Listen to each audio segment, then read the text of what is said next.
el primer conversatorio. Estamos muy contentas, estamos muy emocionadas por esta actividad, que es el primero de un ciclo de conversatorios feministas que hemos instalado desde la Escuela de Gobierno y Comunicaciones con apoyo de la Unidad de Género de la Universidad Central.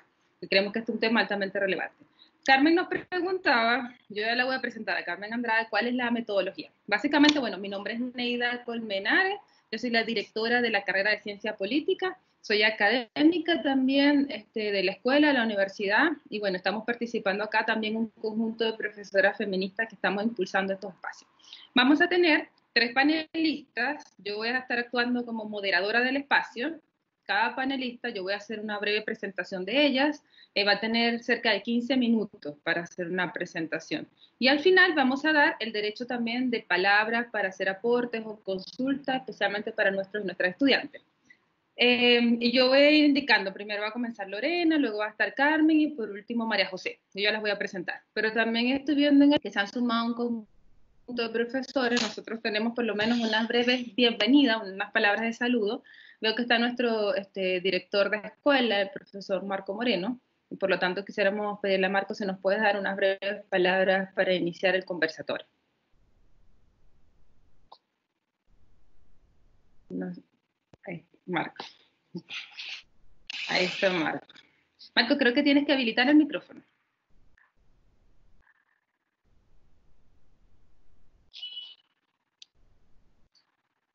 No se escucha. No, no se escucha, Marco. Ok. Bueno, en primer lugar, entonces...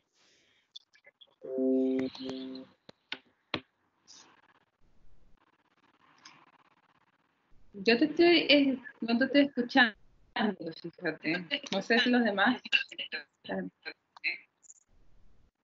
Y hubo un momento que se escuchó.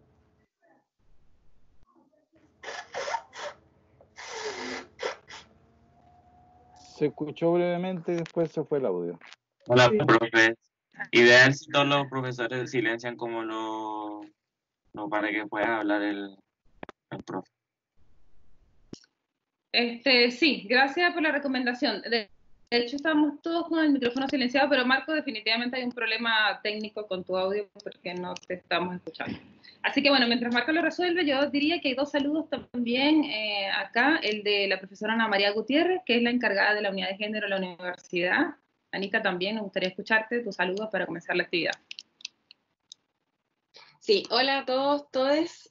Buenos días. Lo primero, es un agrado estar aquí hoy día. Lo primero es agradecer a Lorena, Carmen y María José por aceptar nuestra invitación y acompañarnos hoy día. Es fundamental sus voces, ante todo en esta crisis sanitaria y en el contexto de pandemia que nos encontramos. Así que como encargada de la unidad de género y diversidad de la universidad, le doy las gracias. Y solo decir que en este contexto es muy importante lo que ustedes nos van a decir, porque como ya sabemos, la violencia de género ya había sido declarada como pandemia por la ONU ya en el 2016, es decir, estamos en una pandemia, pero la violencia de género ya era una pandemia. Así que sus voces, considerando este contexto y sobre todo en el aislamiento y los roles de cuidados que tenemos las mujeres, creo que es fundamental que ustedes puedan poner en contexto todo eso. Y feliz, agradecerles nomás de que estén acá, así que vamos a quedar atentas a escucharlas. Gracias, Ana María. Y la profesora Alejandra Rivera, que también está acá. Alejandra es la directora de la carrera de publicidad y también es parte de las personas que han estado organizando el ciclo de conversatorios. Bien, muy buenos días. ¿Se escucha bien, Neida, no?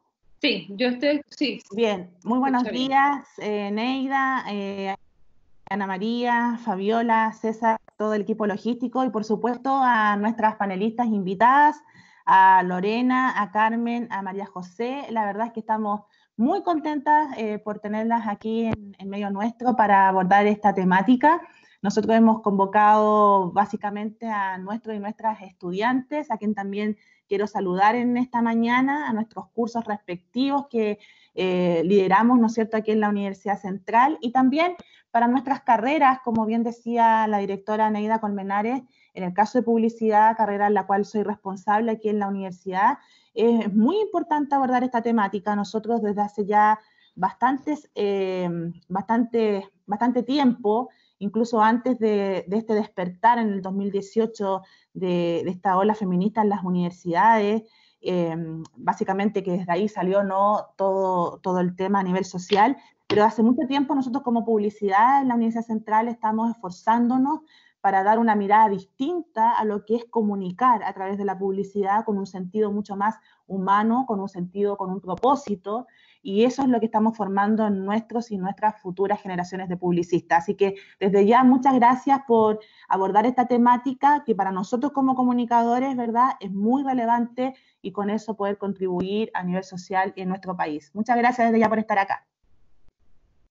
Gracias, Alejandra. Bueno, también está la profesora Fabiola. Fabi, ¿tú quieres también aportar algo para iniciar?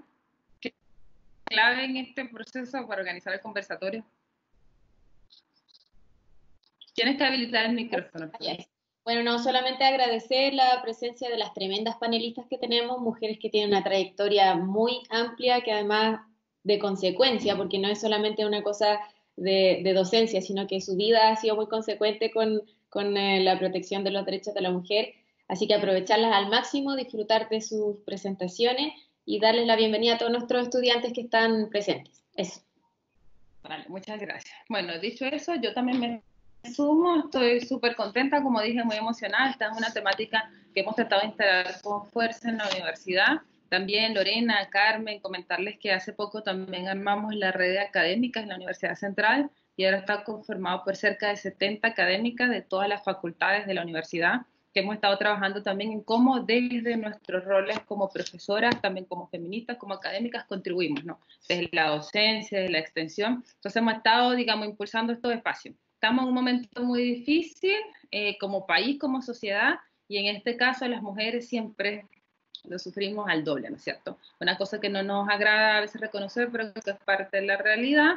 Y en este caso, hoy quisimos invitar a nuestros panelistas para poder comenzar a hablar sobre lo que ha significado o lo de las implicaciones del aumento de la violencia de género en el contexto de la pandemia, como un primer gran tema. También quiero decir que tenemos cerca de 85 personas, casi 90 por lo que estoy viendo en la sala.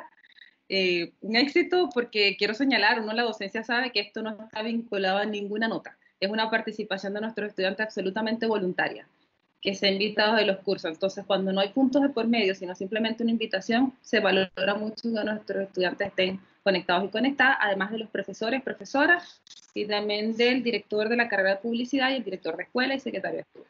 Para comenzar, yo les quiero pedir a todos y todas, ya sabemos la metodología de Teams, que coloquemos los micrófonos en silencio. Como tenemos esta alta convocatoria y veo que se siguen sumando personas, es conveniente que solamente las panelistas, y tal vez la profesora Ana María, Alejandra, dejen sus cámaras habilitadas, y Fabiola, para que no colapsemos la red. Es una recomendación que me hace César. Y vamos a comenzar con la intervención de Lorena Fries, y yo les voy a presentar. En algún momento cuando termine yo les voy a indicar cuándo podemos hacer preguntas, y para eso en Teams tenemos esta nueva función que es esta manito que está ahí, ¿no? Cuando yo les indique, ustedes me levantan la manito y yo voy dando el derecho de palabra. Y es voluntario, ¿sí? El que quiera habilitar la cámara o simplemente utilizar el audio. Entonces vamos a comenzar con la profesora Lorena Fries. Lorena, yo la voy a presentar, aunque todos los que estamos aquí la conocemos, ¿verdad? Por su trayectoria. Lorena es abogada de la Universidad de Chile, es máster en Derecho Internacional de los Derechos Humanos por la Universidad de Oxford, fue la primera subsecretaria de Derechos Humanos a finales del 2016 en Chile, estuvo a cargo también de la elaboración del Plan Nacional de Derechos Humanos. Vamos a poner esto acá. Sabemos que estamos aquí, hemos tenido también algunos cuidados, ¿no?, con los espacios feministas conversatorios digitales, así que por eso lo silencia a todos, digamos, y César estaba viendo. Bueno, y además actualmente es directora, ¿no es cierto?, forma parte, es abogada de la Corporación Humana y es directora de un magíster que se desarrolla en la Universidad Central, muy importante para nosotros, en la Facultad de Derecho, que es el Magíster de Derechos Humanos. Entonces, Lorena, tenemos 15 minutos para comenzar la presentación, te escuchamos.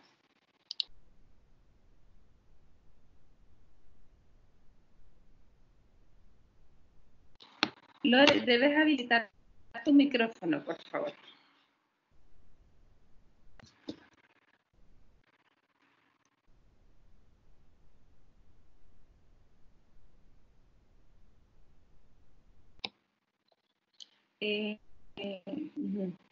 Vamos a ver si Lorena, no sé si hay que deshabilitar. Tienes que activar el micrófono, Lorena. A ver si yo... César, también te pediría apoyo, por favor, si tú pudieses habilitar el micrófono de la profesora Lorena. Ya lo tiene habilitado. Ya. Tiene No sé si problemas Lorena... con la conexión. Pedirle a los profesores que mantengan sus pantallas apagadas para que estén solamente las panelistas y moderadoras, de manera que disminuyamos el flujo de información por la red. ¿Me escuchan?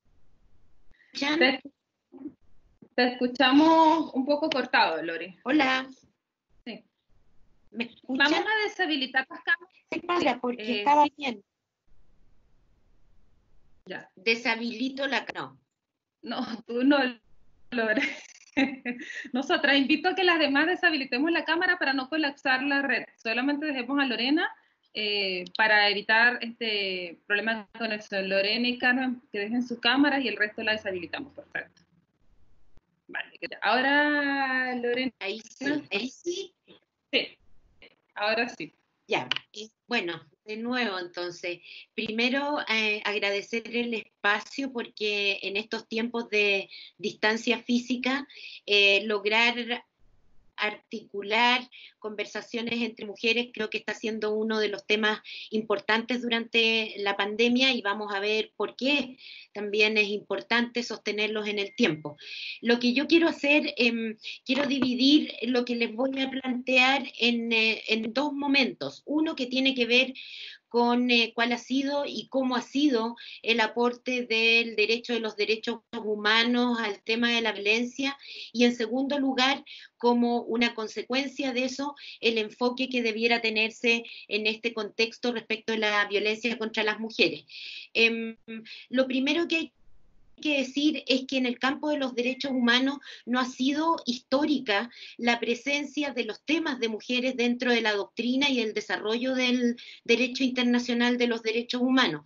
Por ejemplo, solamente la Convención de la CEDAW, que es la Convención sobre Eliminación de todas las formas de discriminación, que en su articulado no estableció ninguna cláusula respecto de la violencia, cuestión que tuvo que ser corregida con el tiempo en la década de los 90. Entonces, lo que quiero decir con eso es que la inclusión de los temas que tienen que ver con derechos de las mujeres ha sido el producto, una vez más, de la lucha de las organizaciones de mujeres, tanto en los niveles nacionales como en el nivel global. Y creo que cabe destacar, digamos, que el año 83, a propósito de la Conferencia Mundial de Derechos Humanos, el despliegue global que hubo de los movimientos de mujeres justamente por poner este tema sobre la mesa hizo que se declarara algo que hoy día para muchos y muchas es muy obvio, pero que en el año 83 no era tan obvio, y es que los derechos de las mujeres son derechos humanos. Y por lo tanto hay que mirar el conjunto de los derechos humanos también desde la perspectiva de los intereses y necesidades de las mujeres. Esto inicialmente fue una declaración, sin embargo se desarrolló a nivel internacional por dos vetas que no lograron articular el problema de la violencia contra las mujeres como un continuo, digamos, parte de una desigualdad estructural a la que me voy a referir después. Lo que pasó fue que en buena parte se desarrollaron estándares de derechos humanos respecto de la violencia, en principio doméstica o intrafamiliar, tuvo su correlato en las legislaciones nacionales, y por otro lado se desarrolló todo un campo de crímenes internacionales de violación de derechos y de violencia de género a propósito de los contextos de conflicto.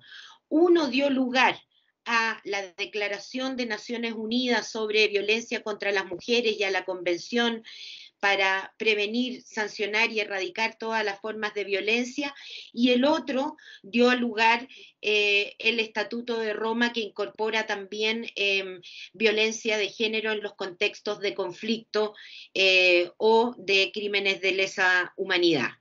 Entonces, lo que segundo, afirmo con esto, es que el proceso que ha tenido la inclusión de la violencia de género en el ámbito internacional también da cuenta de cierta incapacidad, ¿no es cierto?, de lectura del problema de la violencia de género como un fenómeno, digamos, que se inscribe dentro de la desigualdad estructural que viven las mujeres. De todas maneras, ya en la década del 90, podemos decir que fue el gran auge de creación de institucionalidad a nivel internacional en materia de violencia contra las mujeres. Están las convenciones, en el caso de América Latina está la Convención Belén do Pará, está la relatoría, ¿no es cierto?, de Naciones Unidas en materia de violencia contra las mujeres, están los grupos, el grupo de trabajo, ¿no es cierto?, sobre discriminación de la mujer en la legislación, en la práctica, es decir,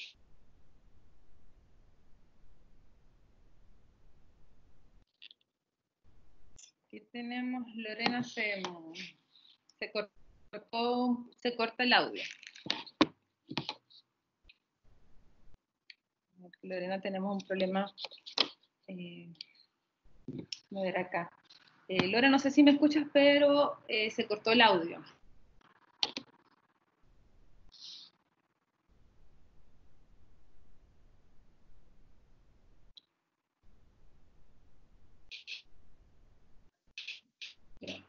Lore, no sé si me escuchaste y se cortó el audio, creo que unos 30.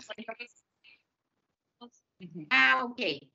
Ya, entonces, bueno, para sintetizar, lo que estoy diciendo es que ha sido un camino largo, difícil en el campo internacional para efectos de incluir una mirada de género feminista sobre lo que es la violencia. Pero en términos concretos, a partir de la Convención Belén do Pará, hay una primera definición de lo que es violencia. Digo primera definición porque el derecho de los derechos humanos, por principio, es evolutivo y por lo tanto va leyendo las experiencias de la sociedad, cristalizarlas en distintas normas y resoluciones de acción. Inicialmente se entendía violencia, la violencia física, sexual y psicológica que se comete en el seno, digamos, de los hogares o unidades domésticas o en las relaciones interpersonales no necesariamente institucionalizadas, en la comunidad, para decir que esto se produce en la calle, en los establecimientos educacionales, en el trabajo, a través de distintas figuras o manifestaciones de la violencia, y también la que se produce por aquiescencia o tolerancia o directamente por acción del Estado. Este concepto de violencia también ha ido evolucionando en el tiempo. Hoy día tenemos, por ejemplo, que la violencia económica hace parte de la definición de violencia y no queda, por lo tanto, reducida, digamos, a las manifestaciones que tienen que ver con un atentado a la integridad física o psicológica de las personas. Pero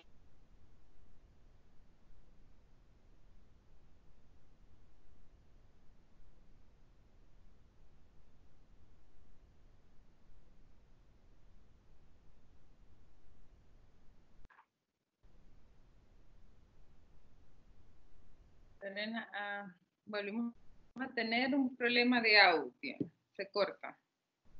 Bueno, estos son problemas tecnológicos de esta modalidad.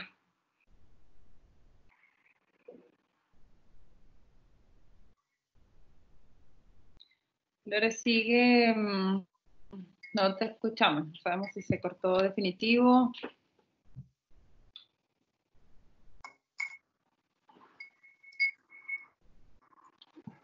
Sí. Neida, a lo mejor podríamos continuar con... lo más relevante. Lore, se cortó de nuevo como unos minutos. Tal vez, y si probamos con que apaga tu cámara a ver si mejora tu conexión, hay una recomendación que me hace una de las personas del grupo. A ver si podemos. Ahí. Veamos si mejora un poquito la conexión. Igual te vamos a escuchar. ¿Me escuchan ahí sin cámara? Neida, ¿me escuchas? Sí, te estamos escuchando. Sí. Pasamos de regular o de incorporar el fenómeno de la violencia como un fenómeno, escribirlo en el concepto de discriminación estructural, que en el fondo lo que señala, lo que nos dice es que el conjunto de evidencia histórica y social nos da cuenta de patrones y contextos de violaciones a los derechos humanos en perjuicio de las mujeres por su condición, situación social, económica y cultural, que no están justificadas y que incorpora, por lo tanto, una serie de complejidades en términos de las prácticas sociales, prejuicios y sistemas de creencia que están a la base. Es decir, la violencia es una expresión de la desigualdad estructural. Y la desigualdad estructural lo que nos señala es que hay un grupo histórico o contextualmente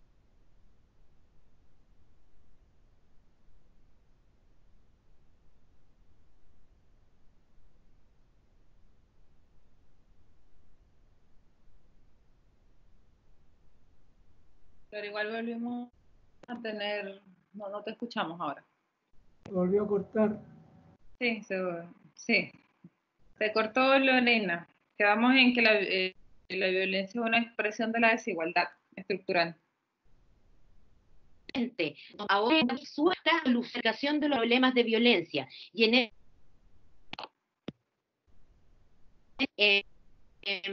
bueno, y la desigualdad estructural, la violencia aparece como uno de los síntomas de desigualdad. La identifica, por lo tanto, desde una lógica de discriminación estructural que llevan a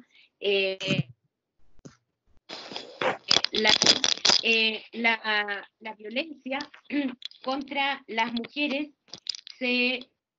Es importante que la sola formulación de las convenciones en términos concretos y en las legislaciones nacionales no permiten resolver el problema. Y por ello es que cuando se habla de violencia contra las mujeres se habla de todos los derechos humanos. Es una violación a todos los derechos humanos. No solo porque en la práctica la violencia puede cercenar un niño a ejercicio a cargos de poder, puede hacerlo también en términos de trabajo o limitar el derecho a la educación, sino que porque su erradicación no se adopten en torno a violencia, sino que en torno a otras medidas que están a la base de esa expresión de violencia.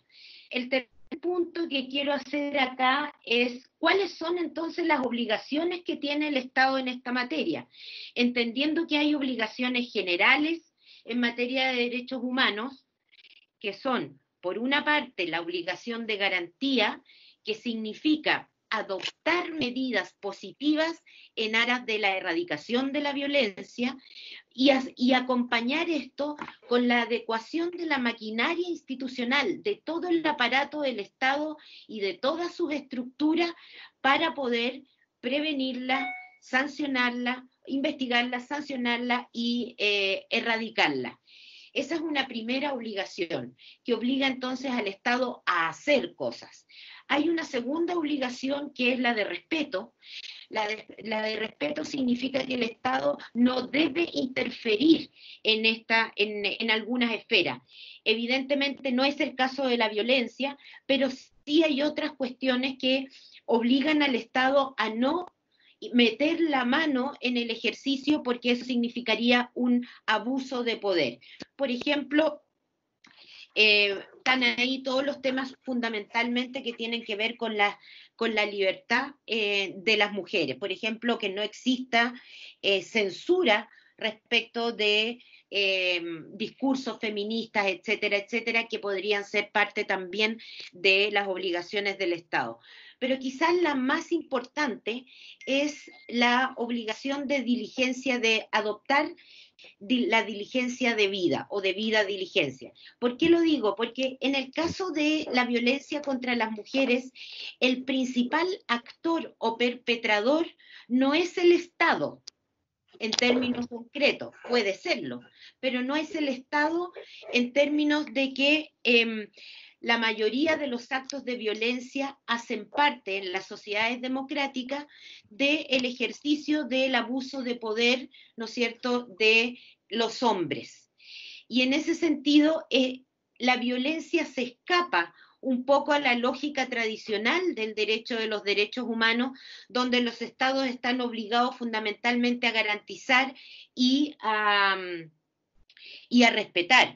En este caso, lo que se le pide al Estado como obligación de diligencia de vida es que presuponga, ¿no es cierto?, que hay situaciones que hacen que terceros violen los derechos humanos de las mujeres, en este caso, los hombres, y que por lo tanto prevea con qué tiene que contar el Estado para evitar la violación de derechos humanos de terceros a las mujeres.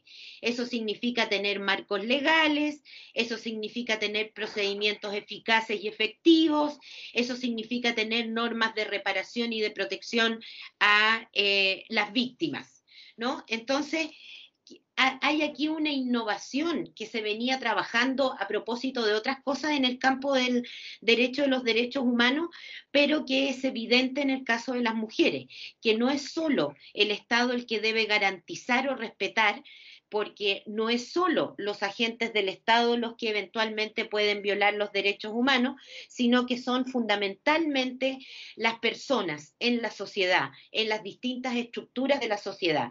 Y de allí entonces que el Estado tenga que prever esas situaciones. Si no las prevé, por ejemplo, si no cuenta con un marco legal, si no cuenta con procedimientos que permitan el acceso a la justicia, puede caer en responsabilidad internacional en materia de derechos humanos.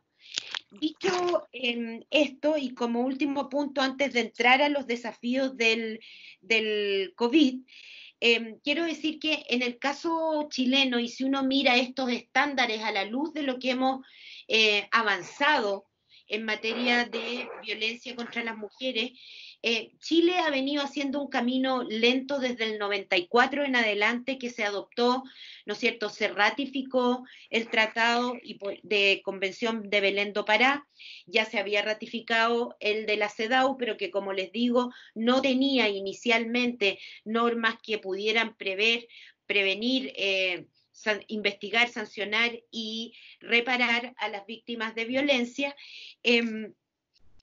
Se hizo un camino que empezó, que es bastante parecido en todos los países de América Latina, que fue que las feministas presionamos por tener una ley de violencia contra las mujeres y terminamos con una ley de violencia contra la violencia intrafamiliar, que por lo tanto positivo en el sentido que por primera vez se visibilizaban las relaciones de poder al interior de las familias, pero negativo en el sentido que no podíamos abordar el peso específico que tiene la discriminación estructural hacia las mujeres en una sociedad.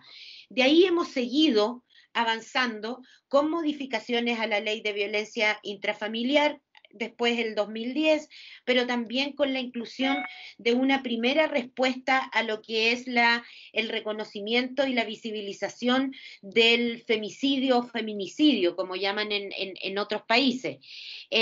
Muy, muy restringido inicialmente a las relaciones interfamiliares y fundamentalmente a las relaciones entre cónyuges y convivientes.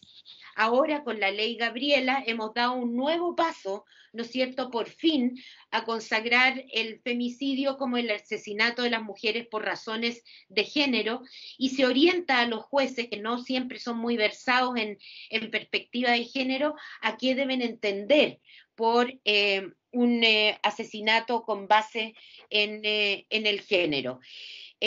No obstante, seguimos con un mismo problema que fue inicialmente el problema del derecho internacional de los derechos humanos, que es una legislación que tiene vacíos para poder entender el continuo de la violencia contra las mujeres, una legislación tremendamente fragmentada en términos de el acceso hacia dónde se orienta.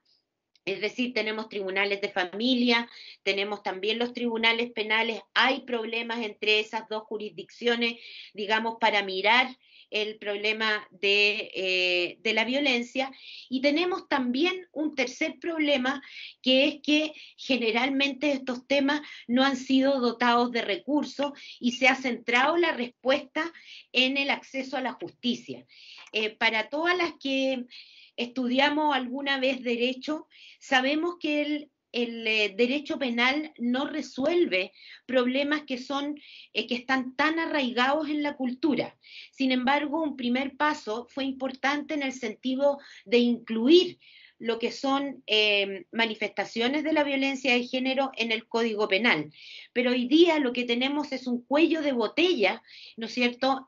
Digo, antes de la pandemia, es un cuello de botella en los tribunales de justicia por falta de medidas anteriores.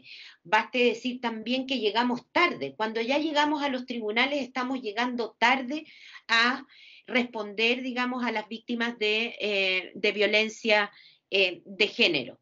Hoy día se está discutiendo en el Parlamento una ley de violencia integral que recoge todos los avances del derecho internacional en términos de los tipos de violencia que a partir de la Convención Belén do Pará han ido ampliándose e incorporándose en el registro internacional. A eso me refiero con, por ejemplo, la violencia en Internet, como una forma de violencia que está afectando sobre todo, digamos, a los colectivos más activos feministas, y también a los liderazgos de mujeres en distintas situaciones de poder. Está incorporada la violencia institucional o por agentes del Estado, está incorporada la violencia económica, está incorporada la violencia obstétrica, aunque con mayor pelea allí, pero se ha abierto estas distintas manifestaciones que tienen expresiones súper concretas. Estas expresiones, sin embargo, o todo este campo de manifestaciones de violencia no han sido apoyados necesariamente por el gobierno, y en este sentido estamos teniendo una ley que, si bien integra todas estas formas de violencia, incorpora también formas de prevención en los distintos ámbitos, salud, educación y acceso a la justicia. Es una ley que todavía no es 100% apoyada por el Estado y que, una vez más, no necesariamente goza con la inversión fiscal que requiere el tema de la violencia en nuestra sociedad. De allí entonces que, bueno, a lo mejor algunas de ustedes ya conocen, hay declaraciones dando vueltas justamente por la falta de seriedad con que se está abordando el tema por parte del gobierno y la falta de recursos o el desconocimiento sobre los recursos que se le van a proveer a esta ley. El segundo punto ya es el COVID. Y en materia de COVID, si uno sigue la lógica de la discriminación estructural, no puede en el COVID dejar de pensar en otras manifestaciones de la desigualdad de género que posibilitan o que hacen parte, digamos, de lo que van a ser las expresiones de violencia. Aquí lo que hay que decir es que este tipo de crisis, o en general en las crisis no aparecen nuevos problemas, sino que lo que hay es una exacerbación de los problemas que ya veníamos arrastrando.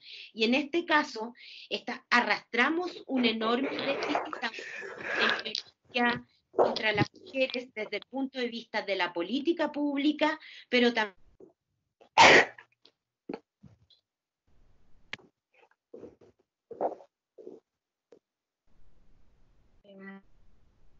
Lorena, no sé si se te cayó. Sí. De todas formas, sí, creo que a Lorena se le fue el audio. Está muy interesante el punto que va desarrollando.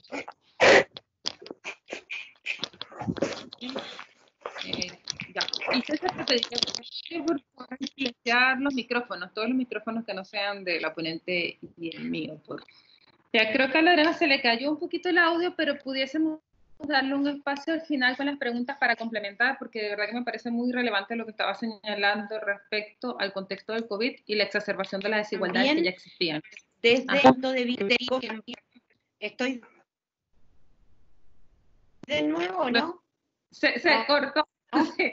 Estamos escuchando, sí, pero yo creo, Lore, que bueno, trata de cerrar un poquito ahora, ya estamos en los 20 minutos, pero vamos a escuchar unos segundos, como unos 30 segundos. Ya. Ok, solamente para decir que en el contexto del COVID,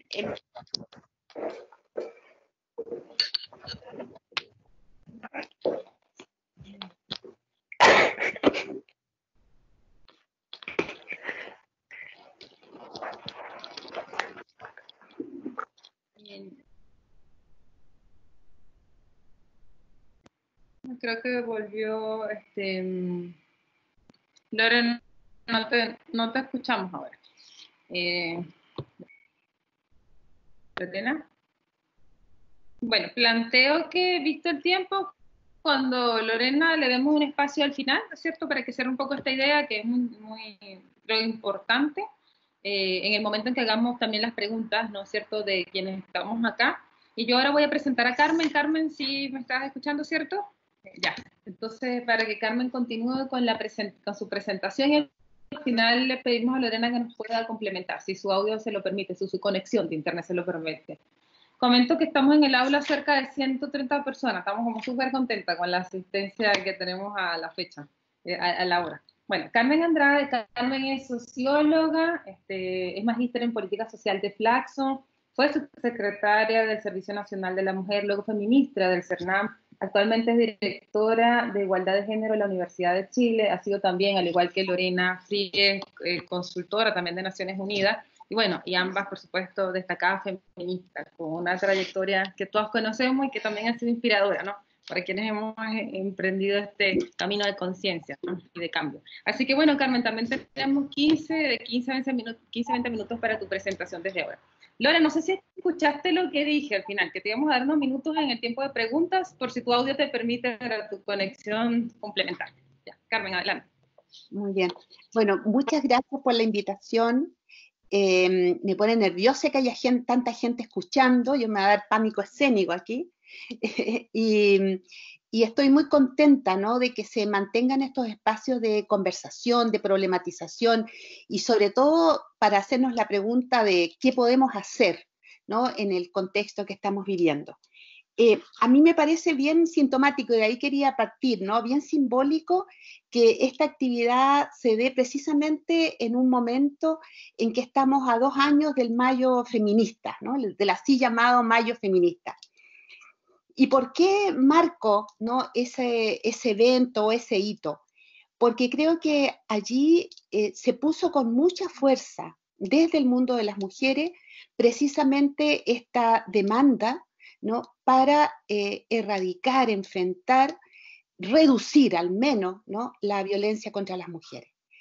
El Mayo Feminista fue mucho más que eso, por cierto, ¿no? También puso el acento en los cambios estructurales, que se relaciona, yo creo, muy bien con esta frase que dice Lorena, ¿no?, de que la violencia de género es expresión de las desigualdades estructurales, de lo cual se desprende una conclusión que es radical, y es que mientras haya desigualdad estructural, ¿no?, que afecta en este caso a las mujeres, va a haber violencia de género.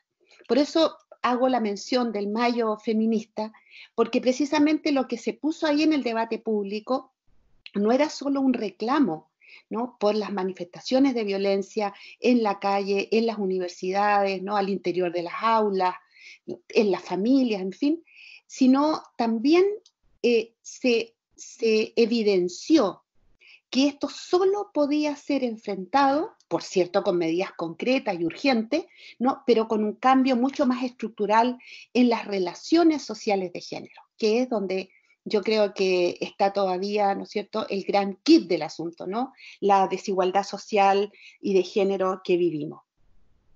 Y a mí me parece que la pandemia precisamente lo que hace es una vez más poner al desnudo, ¿no?, estas desigualdades sociales, por una parte, ¿no?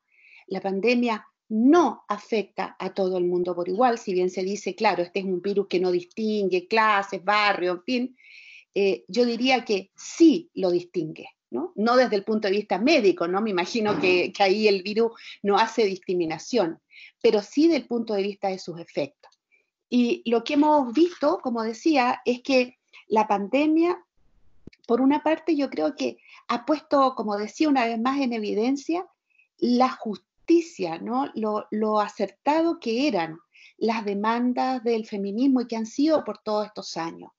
Y también que después se expresaron en el llamado estallido social, ¿no?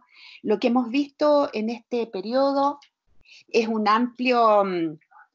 Mira, quiero destacar que mi compañero me trae un cafecito para demostrar que no en todas las familias de Chile, ¿no es cierto?, las mujeres estamos siendo abusadas. Gracias. Un saludo también para Miguel. Esa fue una performance que preparó. ¿Ah? Bueno, decía entonces que lo que hemos visto en este periodo es cómo ha colapsado el sistema de salud, la desprotección social de amplios sectores, el hecho de que todos los costos de la crisis lo están pagando los propios trabajadores, usando sus fondos de cesantía, las trabajadoras de casa particular han tenido que usar sus fondos de indemnización, en fin, podría seguir largo, sé que no es el foco de este conversatorio, ¿no? Pero en este contexto, una vez más, y vuelvo a reiterar lo que decía Lorena, se exacerba, se agudiza las desigualdades que ya teníamos, ¿no?, en la sociedad chilena en términos de género. ¿Qué hemos visto? Por ejemplo, una sobrecarga de trabajo, de cuidado y de reproducción social que recae absolutamente en las mujeres, incluso en el mundo académico. A mí estaba leyendo unos estudios que salieron que muestran que en el último tiempo los hombres, ¿no?, los académicos están produciendo mucho más papers y que las mujeres. Y uno dice, bueno, ¿por qué no están produciendo las mujeres? Lo más probable es que estén haciendo tareas domésticas, ¿no?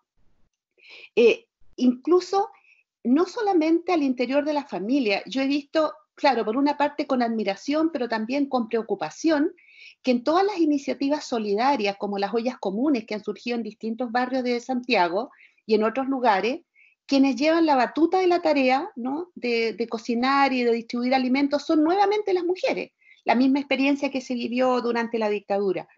La sobrecarga, la doble jornada de trabajo, no solo físico, también emocional, ¿no?, está afectando fuertemente a las mujeres en el contexto de la pandemia. También si vemos lo que ha ocurrido en otros ámbitos, ¿no? Yo estaba mirando que las mayores tasas de desempleo que se han ido produciendo por efecto de la crisis, ¿no?, afectan precisamente a las mujeres, porque están en sectores laborales más precarizados, y aquí se da una vez más lo que muestra la literatura y los estudios, ¿no?, que frente a cualquier crisis económica, las primeras que son expulsadas del mercado de trabajo son precisamente las mujeres. Y una de las manifestaciones, ¿no?, más crudas, diría yo, que lamentablemente no debería sorprendernos, es precisamente el incremento de la violencia. La violencia al interior de la familia, ¿no?, dada por el hecho de que, por una parte, hay aislamiento social, precisamente quienes hemos trabajado con mujeres, ¿no?, que han vivido violencia, una de las primeras elementos que se trata de potenciar como medida de protección es el establecer redes familiares, redes comunitarias, ¿no? Y en este caso las redes están rotas. El aislamiento precisamente deja, por decirlo en una imagen, a la mujer al interior de su vivienda, ¿no?, en manos de su agresor, sin tener redes protectoras y con una respuesta estatal mínima, ¿no? Lo que hemos visto entonces es, por una parte, un incremento, ¿no?, de formas, como digo, de violencia que ya se venían asentando, y al mismo tiempo una muy débil y muy insuficiente respuesta pública. Conversábamos anteriormente, ¿no es cierto?, que uno de los deberes del Estado es no solamente no violar derechos humanos, ¿no? Sino que también proteger los derechos humanos, y en este caso los derechos humanos de las mujeres. A mí me resulta entonces evidente que frente a una pandemia y frente a lo que se ha aprendido en otros contextos, tendría que el gobierno en este caso y el Estado chileno haberse hecho la pregunta, ¿qué hacemos frente al previsible aumento de la violencia que se va a producir? Porque como digo, esto no nos puede sorprender, era de una total obviedad que iba a ocurrir. ¿Y por qué digo que era una total obviedad? Porque en Chile, si me permiten, no los quiero latear con datos, pero lo que se sabe es que casi un 32% de las mujeres, ¿no?, ha vivido alguna forma de violencia por parte de sus parejas o de sus exparejas o de sus convivientes, ¿no?, de sus exconvivientes. La expresión más brutal son sin duda los femicidios. 82% de las víctimas de delitos sexuales fueron mujeres.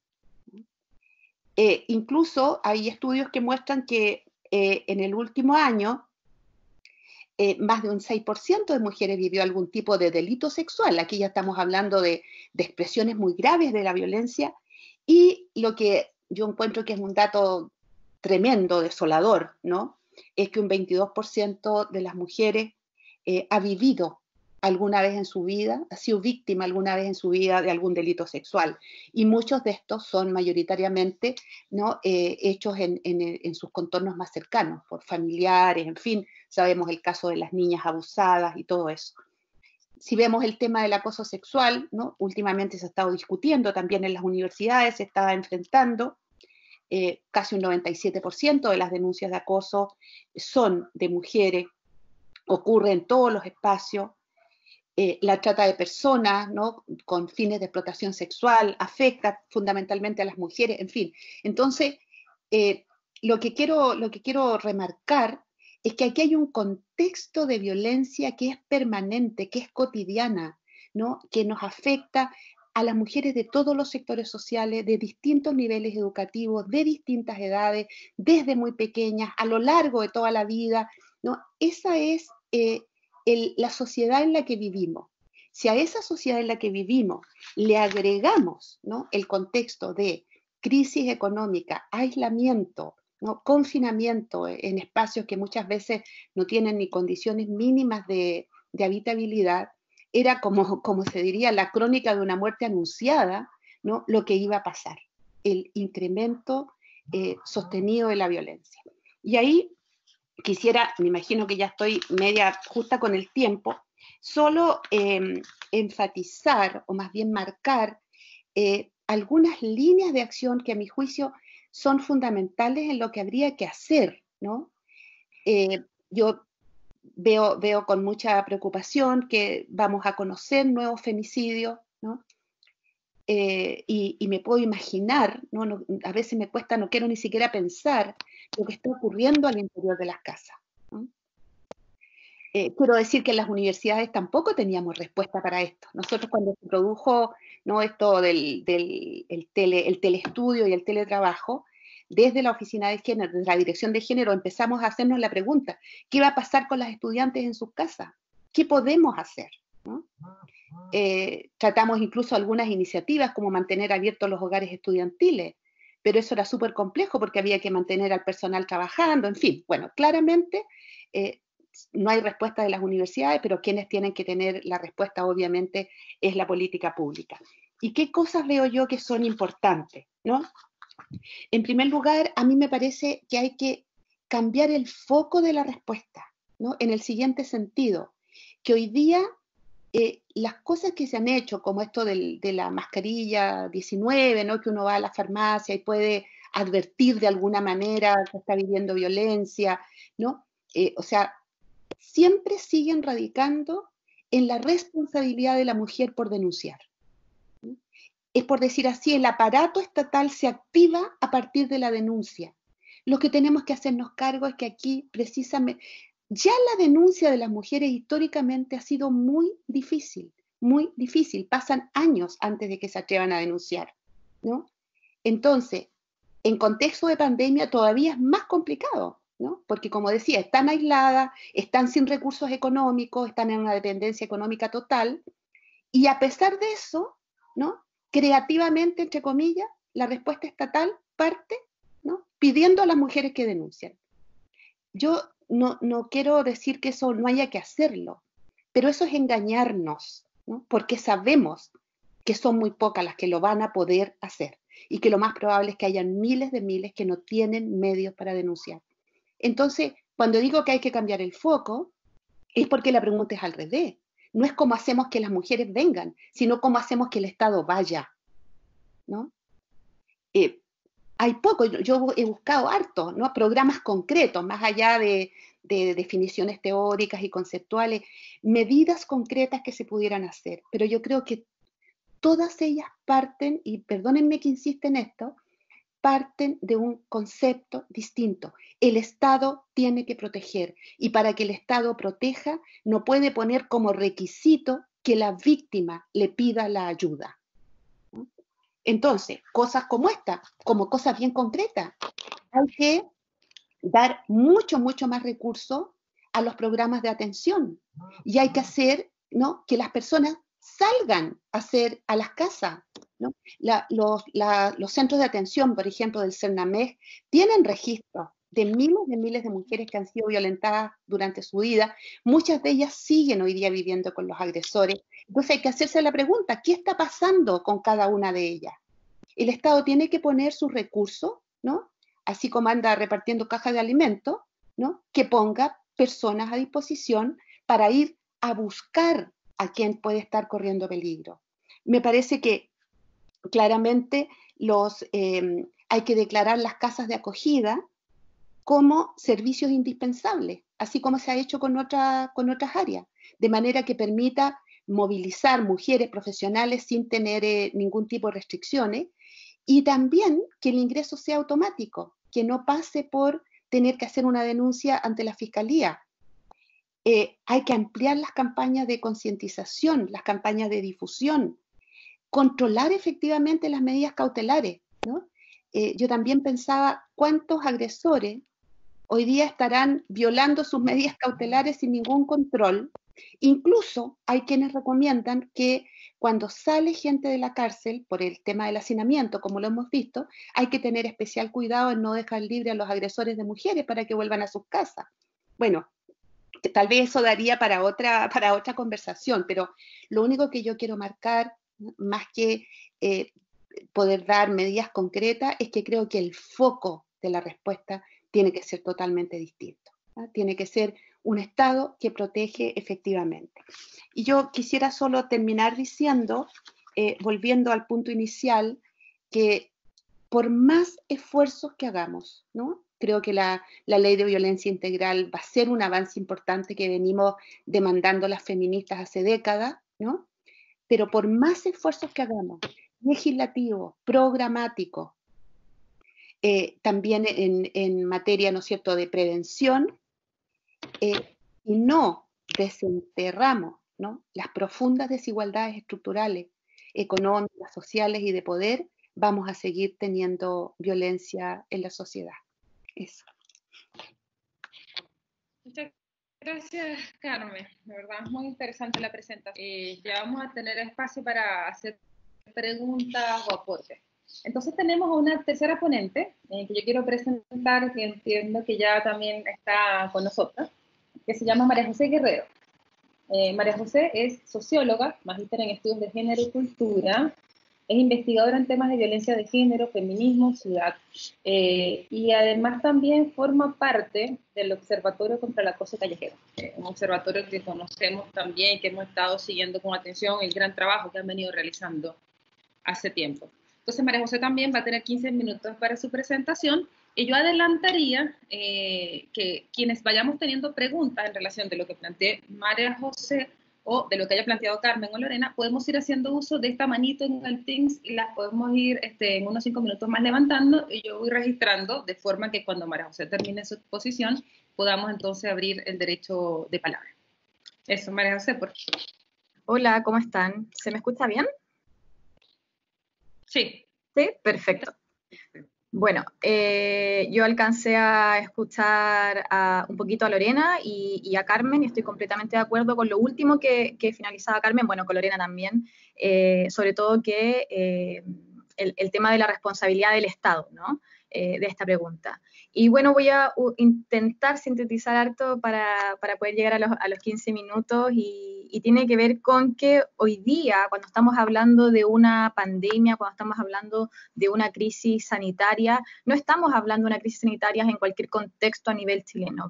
Venimos, ¿no es cierto?, de un contexto de movilización social importante, bastante fuerte, desde octubre a la fecha, que recordemos que era un movimiento social, una demanda social que con las decisiones del Ejecutivo fueron transformados en una crisis social, que fueron por la respuesta del Ejecutivo que se transformó en una crisis. Este movimiento social que efectivamente tiene un inicio en octubre, sin lugar a dudas viene creciendo, ¿no es cierto?, hace aproximadamente una década, donde también un hito fundacional, como bien comentaba Carmen, ¿no es cierto?, fue este Mayo Feminista del 2018, que demostró también bastante fuerza, llenando las calles con muchas, ¿no es cierto?, mujeres, niñas, familias, disidencias, y también se fue cada vez robusteciendo mucho más en su demanda, y que también fue, ¿no es cierto?, la última gran movilización y una de las marchas más grandes de Chile de nuestra última época en marzo. En este movimiento social se pone en cuestión este modelo de Estado democrático que tenemos. Por lo tanto, pues, si vamos a hablar de una crisis económica, si vamos a hablar de la pandemia, si vamos a hablar efectivamente de violencia de género, tenemos que también hablar de que las problematizaciones que estamos gestando también se vienen gestando donde hay un modelo democrático de Estado que se pone en duda, se pone en cuestión y se critica profundamente, donde cuando decimos que este modelo se pone en crisis de manera mucho más recrudecida y explícita, no quiere decir que no haya tenido fallas previamente. Efectivamente tiene fallas, ¿no? Tiene falla en el sentido de su posibilidad de democratización de la y los sujetos de derecho. Sin embargo, funciona como relojito. Lo que se pone en cuestión finalmente es este modelo de cómo gestiona la vida de las personas y cómo finalmente, ¿no es cierto?, se constituyen ciertos sujetos de donde niñas, mujeres, adolescentes, personas de las disidencias sexuales y de género, lamentablemente siempre hemos quedado en un lado de menor valor. La pandemia, como bien señalaba Carmen, y no es igual para todas las personas.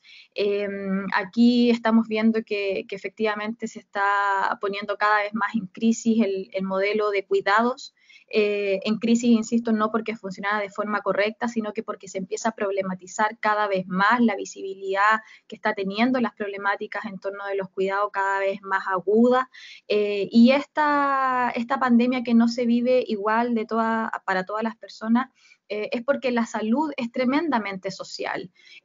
No tiene que ver solamente, o si pensamos solamente desde una mirada biologicista, ¿no? Igual tenemos que mirar que cada cuerpo, cada órgano, efectivamente, al momento de tener una vivencia completamente distinta, tiene una exposición muy diferente también a las enfermedades. Efectivamente, un cuerpo, no es verdad, que no ha tenido una alimentación adecuada, que tiene una carga de trabajo mucho mayor, efectivamente no es el mismo en términos de resistencia o de poder hacerle frente, no es verdad, a una enfermedad. En este caso, las mujeres, las personas pobres, las personas que viven efectivamente en lugares más alejados, donde no tienen todos los servicios de salud necesarios. Pensemos, por ejemplo, en las islas, pensemos en Porvenir, pensemos en Punta Arenas, pensemos en las especialidades que no se tienen en muchas regiones y en muchos lugares. Las personas migrantes, las personas en situación de discapacidad, no es lo mismo. Y es un tremendo insulto cuando nuestras autoridades dicen que esto no discrimina. Efectivamente discrimina. Hace unos días atrás tuve la oportunidad de estar en una exposición donde estábamos en conversación con Judith Butler y ella mencionaba efectivamente esto. Efectivamente, si decimos que hay cuerpos, ¿no es verdad?, que tienen enfermedades, comillas, ¿no es cierto?, asociadas. Podríamos pensar, bueno, ¿qué cuerpos tienen esas enfermedades asociadas? ¿Y qué cuerpos van a ser tratados de mejor o peor forma? Estamos con un tipo de enfermedad, ¿no es cierto?, un virus que efectivamente afecta de manera respiratoria.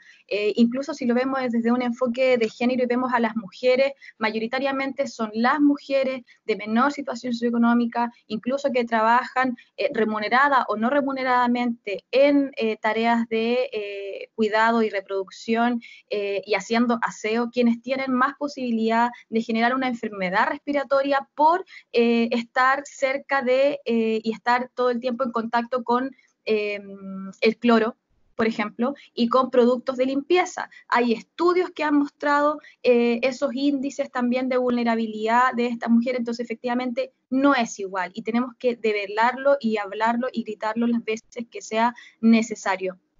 Las violencias de género y efectivamente, obviamente compartiendo todo lo que han mencionado tanto Lorena como Carmen, se han recrudecido en este contexto. No estamos viviendo que es por la crisis de salud, no es verdad, por la pandemia que existe la violencia de género, sino que en este contexto el sistema sexo-género en el cual estamos, ¿no es cierto?, inmersa, se recrudece bajo esta situación y este contexto, donde el trabajo remunerado y no remunerado efectivamente ha encontrado, ¿no es cierto?, su gran piedra de tope en este sistema, ¿no es verdad?, en un sistema neoliberal, donde el Ejecutivo lo que ha hecho es realizar un montón de propuestas para salvar al privado, pero finalmente a las personas las dejamos, ¿no es cierto?, mayoritariamente a su suerte, lamentablemente. Hablemos, por ejemplo, no solamente de las personas que están con ninguna otra posibilidad de sacar, ¿no es cierto?, de sus propios fondos. Muy neoliberal también esa respuesta, sino que también, por ejemplo, hablemos de las trabajadoras del comercio sexual, hablemos de las trabajadoras trans, hablemos de las trabajadoras y les trabajadores que no tienen ningún tipo de contrato. Hay datos que se han mencionado donde la mayoría de las personas y las comunas que han tenido que estar en cuarentena, ¿quiénes son los que han tenido que seguir trabajando porque si no, no comen? ¿No? Este hashtag de me quedo en casa, quédate en casa, es profundamente violento para una persona que si no sale, no solamente no come ella, sino que no come tampoco su familia. La mayoría de los hogares en Chile monoparentales tienen una jefatura femenina y están más en los índices de pobreza. Por lo tanto, son ellas más quienes han tenido que salir a generar ingresos y quienes están, ¿no es cierto?, nuevamente son esos hogares en esta precariedad misma y la vulnerabilización que estamos generando. Se ha recrudecido, ¿no es verdad?, nuevamente el tema de los cuidados, no solamente de quienes deben ser cuidados o cuidadas, sino que las mujeres también que cuidan. Somos mayoritariamente nosotras quienes cuidamos a otras personas, a niños, a niñas, pero también a personas en situación de discapacidad y adultas y adultos mayores. Y esas mujeres, ¿no es cierto?, también quedan en completa vulnerabilidad. En las universidades esto también se ha visto.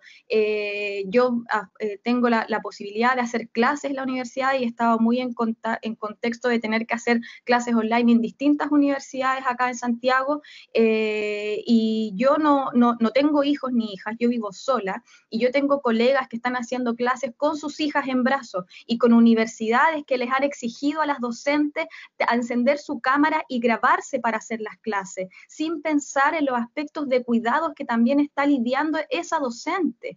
Las universidades se han caracterizado por un imaginario muy masculino, donde no hay un conflicto de rol con el cuidado, donde el profesor, y lo digo en masculino, ¿no?, este imaginario del docente que solo es docente y este imaginario del estudiante que solo es estudiante. Yo tengo estudiantes en un curso vespertino que ella está en clase con su hija en brazos y se les exige que enciendan la cámara o que graben o que estén, o que docentes que no quieren por justa razón también grabar sus clases, pero que las universidades tampoco están dando la seguridad que esas grabaciones son de uso privado y no van a ser descargadas ni utilizadas por la universidad después. Es porque en esta hegemonía masculina de los cuidados en una crisis de pandemia, no se ha puesto a problematizar porque es un concepto que está mucho más relegado a lo femenino. Y las universidades están puestas en un escenario desde lo público mucho más visibilizada de lo masculino.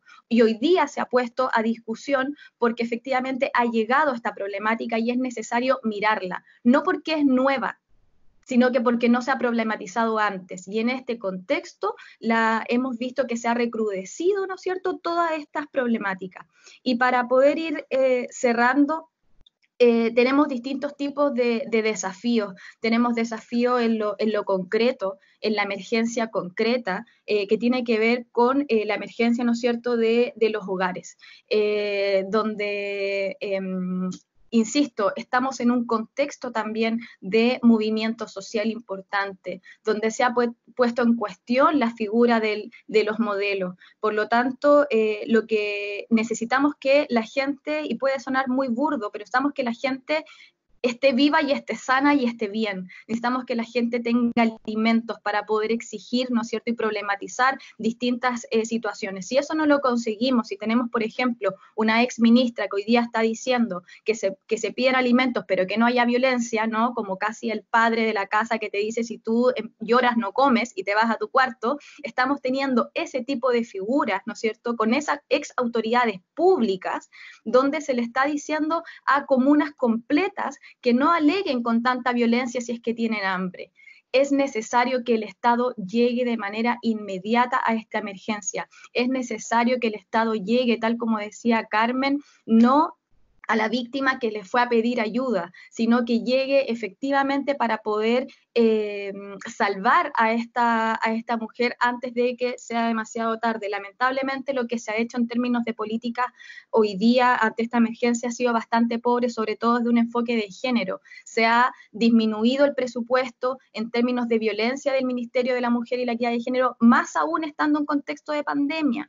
Estamos en un contexto donde se genera esta posibilidad de la mascarilla 19, donde fue mayoritariamente bluff y no ha operado porque no tiene una política detrás que efectivamente opere, donde incluso yendo a una farmacia, afuera en la puerta de la farmacia, estaba con los afiches de la mascarilla 19. Si esta mujer va con su victimario a la farmacia, no puede pedir esa mascarilla 19. Es tremendamente lógico, pero como no se está teniendo este enfoque de manera correcta con una política, se están generando gastos y recursos, en realidad en políticas que no van a funcionar y que son bastante pobres. Es necesario llegar de manera inmediata y para eso se requiere dinero. Para eso se requiere que el Estado tenga una mejor cartera y se generen los presupuestos públicos adecuados para las carteras que requieran trabajar en esto con un enfoque de género. Necesitamos, ¿no es cierto?, generar impuestos mayores. Necesitamos efectivamente que el Ministerio de la Mujer cuente con un mayor presupuesto y también aumente de mejor manera los recursos humanos también que tiene dentro de sus propios programas, porque sabemos que también son bastante pobres y que mantienen incluso a sus propias trabajadoras de muy mal manera. Post-COVID necesitamos, ¿no es cierto?, cuestionar y modificar entonces este sistema de reproducción, tal como decía Lorena, que alcancé a escuchar, ¿no es cierto?, su intervención en términos de la ley integral contra la violencia hacia las mujeres, la importancia de esta legislación, pero que salga como está ahora. Hoy día efectivamente hay una parte mucho más conservadora que está intentando generar que esta legislación se transforme en una, comillas, recomendación. Necesitamos que sea robusta, no que sea una ley descafeinada que finalmente es, si usted quiere lo hace. Tiene que ser un mandato del Estado, tienen que haber recursos establecidos, tiene que haber obligaciones establecidas. Si no generamos eso, va a ser muy difícil efectivamente que podamos llegar de manera correcta con políticas públicas. Necesitamos profundizar esto. Es muy necesario tener el ingreso ético, ¿no es cierto?, mínimo hoy día sobre la línea de la pobreza. Necesitamos de manera urgente, en términos prácticos, la declaración, ¿no es cierto?, de cuarentenas mucho más grandes, pero con medidas de cuidado efectivas para las personas. Necesitamos que el Estado se ponga en su lugar efectivamente del cuidado de las personas, porque aquí la pregunta que nace es ¿a quiénes están cuidando? ¿Y qué están cuidando? ¿Qué cuerpos son los importantes acá? ¿Cómo puede ser que la ex ministra de Educación diga hoy día que las personas no pueden estar exigiendo comida con violencia? Es gente que no tiene qué comer. ¿Cómo quieren que les pidan comida? Estamos hablando de algo tan básico como la leche de los hijos de esas personas y de las hijas de esas personas, y estamos teniendo este tipo de discusiones hoy día. Hoy hay una emergencia porque hay mujeres a las cuales están golpeando, hoy tenemos una emergencia donde las personas no tienen qué comer, hoy tenemos una emergencia en donde los servicios de salud están colapsando. Hoy tenemos una emergencia donde efectivamente las mujeres estamos en una exposición muy grande y las personas de la diversidad y disidencia sexual y de género también, las trabajadoras de casa particular, que son un impacto bastante importante en términos incluso del PIB, también el trabajo no remunerado y el trabajo remunerado de cuidado, y tenemos una emergencia en relación a qué cuerpos y qué sujetos de derechos vamos a estar propiciando de aquí en adelante y cómo vamos a modificar esto. No podemos parar necesariamente que nos llegue, ¿no es cierto?, un nuevo virus, pero sí podemos generar otros mecanismos de cuidados efectivos para poder abarcarlos. Y lo que se ha hecho acá se ha dejado muy claro que importan mayoritariamente algunos cuerpos y otros no, y los de las mujeres quedan mayoritariamente de lado, ¿no es cierto?, de lado. Y por otro lado también no olvidemos las violencias sexuales, no olvidemos el contexto online con las violencias sexuales, no olvidemos las violencias sexuales que son mayoritariamente a niñas, donde se estima que solamente se denuncia el 30% de las violencias sexuales a niños y niñas y adolescentes. Solo el 30% de las denuncias. Imagínense hoy día en un confinamiento donde, tal como decía Carmen, se le pide a la víctima que esté denunciando. Necesitamos generar políticas donde no solamente se vea la violencia como una dicotomía entre víctima-victimario, sino que se amplíe a víctima, victimario, contexto y testigos. Y así nos hagamos parte como agentes de cambio ante una realidad tan terrible como la que estamos viviendo hoy en día. Eso, muchas gracias. Vale, María José, muchas gracias también por tu intervención. Bueno, ahora yo invito a que las personas que estamos, que seguimos siendo muchas, ¿no es cierto?, que quieran hacer alguna pregunta o aporte, puedan levantar la mano. Sin embargo, tengo que Lorena tiene la mano arriba y Ana María Gutiérrez también. Entonces voy a darle las palabras a Lorena, luego a Ana María, y les invito a que tengamos algunas preguntas también nuestros estudiantes. Sería bueno también escucharles. ¿Me escuchan, Lorena, por favor. Sí. Sí. Yo solo quiero aportar a todo lo que han dicho mis compañeras, que una de las cosas que no significa inversión de plata, pero que significa ser mucho más efectivos en lo que tiene que ver con la violencia contra las mujeres en particular y también con la desigualdad de género en términos estructurales, es la Carmen lo mencionaba, es la participación de las mujeres en el diseño y adopción de las medidas que la van a afectar. Eso ha estado carente dentro de la pandemia. Ha habido problemas para escuchar a los actores sociales, ¿para qué decir a las mujeres? El hecho, por ejemplo, de que el Ministerio de la Mujer no sea parte del gabinete de crisis, me parece grave, porque quiere decir que es un tema al margen de la crisis. Eso en buena parte también da cuenta de por qué estamos en una campaña de no tenemos ministra, porque finalmente la ministra lo que está representando es la no importancia de los temas de género en el contexto de la pandemia.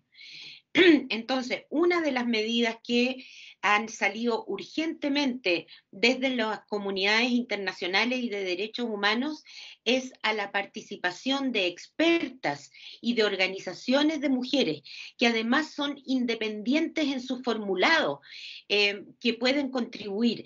Por lo demás hay evidencia sobre esto.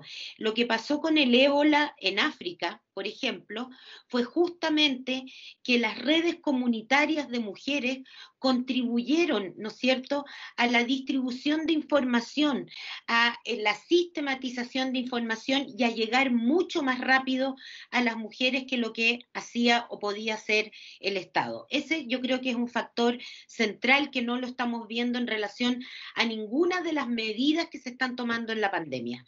Un segundo elemento tiene que ver con, evidentemente, las violencias. Solo un dato.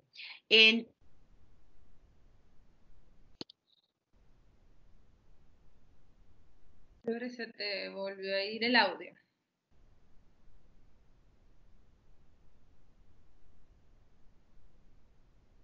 Lorena, no te estamos escuchando.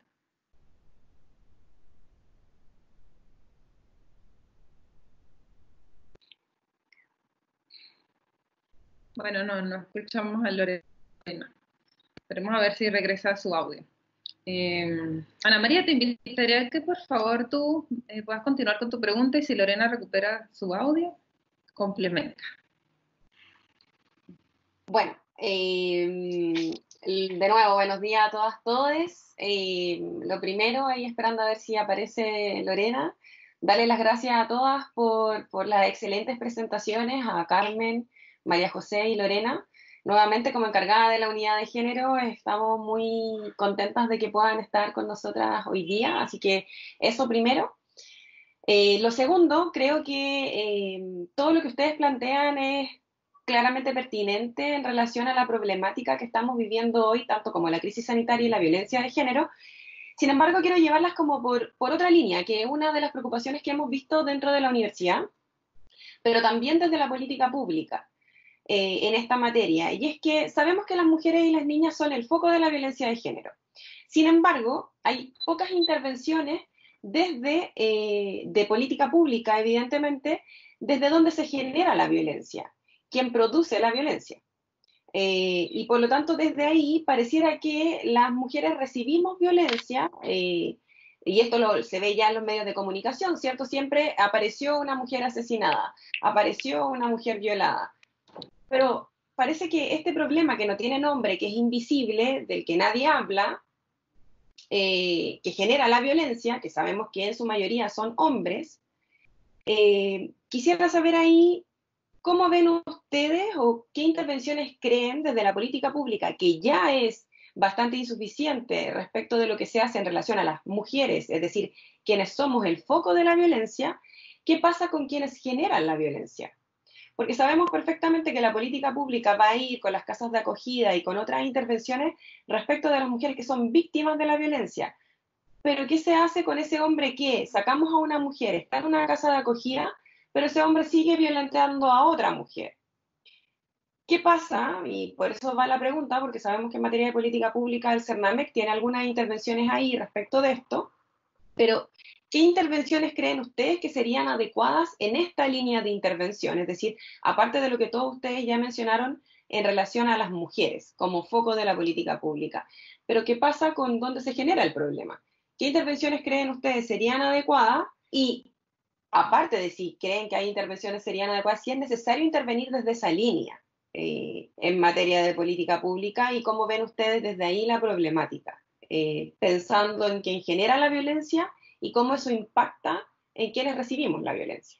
Esa sería la pregunta para todas las panelistas. Ya, gracias, Ana María. Carmen. Mira, yo creo que es súper interesante la pregunta porque nos abre la mirada hacia la violencia de género en términos más amplios, ¿ya? Porque efectivamente, como dice Ana María, aquí estamos hablando principalmente de las personas afectadas, ¿no? Las mujeres. Pero la violencia contra las mujeres se inscribe también en una, no sé si es adecuado el término, pero violencia de género masculina, ¿no? Que se traduce en la formación de los hombres. Toda la socialización de género, que para hombres y mujeres, ¿no es cierto?, exacerba precisamente en los hombres el uso y el ejercicio de la violencia con un amplio nivel de legitimidad social, ¿no? Los hombres aprenden la violencia, a ejercer la violencia como forma de dominio desde muy pequeño, ¿no? Desde toda la simbología del macho, todo el hecho de que incluso, ¿no?, se ha visto en las prácticas de los niños como la separación de las redes protectoras de la familia, el que pasan más tiempo en la calle. Bueno, hay un montón de, uno diría, de mecanismos culturales, ¿no?, que van haciendo que el ejercicio de la violencia y también la victimización en violencia, ¿no?, sea parte de la cultura masculina. Yo estaba leyendo algunos estudios que muestran que mueren más hombres a manos de hombres que mujeres a manos de hombres, ¿no? Y en el tramo 15, 30 años, las principales causas de muerte de los hombres son causas violentas. Deportes de riesgo, riñas, ¿no? Asaltos, ¿no? Todo lo que tiene que ver con... En esto se expresa si uno mira los porcentajes de personas que están encarceladas, ¿no?, por hechos violentos. La proporción es 80-20 entre hombres y mujeres. Entonces, ¿qué quiero decir con esto? Que efectivamente, como dice Ana María, aquí hay una socialización, hay una formación de un montón de dispositivos culturales que van legitimando el ejercicio de la violencia, y en este caso la violencia contra las mujeres. Cortito, ¿qué se puede hacer? En la política pública casi no hay nada. Nosotras desde la Universidad de Chile buscamos muchísimo experiencias nacionales y también internacionales. Déjenme decirle, conversamos con colegas de todas las universidades de América Latina y la verdad es que hay muy poco. Se está trabajando en los temas de nuevas masculinidades, pero desde un foco más conceptual que desde el diseño de programas. Lo que tiene Cernamej para hombres agresores está circunscrito al ámbito de violencia intrafamiliar, ¿ya? Nosotros en la Chile empezamos una experiencia que encantada la ponemos para compartirla, para problematizarla, para, junto con tener una línea de atención a mujeres que viven violencia, también un programa socioeducativo para hombres que han ejercido violencia, principalmente los jóvenes, ¿ah? Debo decir también que nos pareció que con los adultos había poco que hacer, ¿no? Nos queremos centrar en los estudiantes. Vamos a ver cómo nos va. Yo creo que hay que generar un modelo de trabajo. Quiero también decir, para ser bien franca, que esto fue una discusión con las estudiantes feministas, ¿ya? Muchas de ellas no estaban de acuerdo en la intervención con hombres, creen que no nos corresponde. Nosotros, por el contrario, creemos que sí hay que desmantelar esas pautas culturales.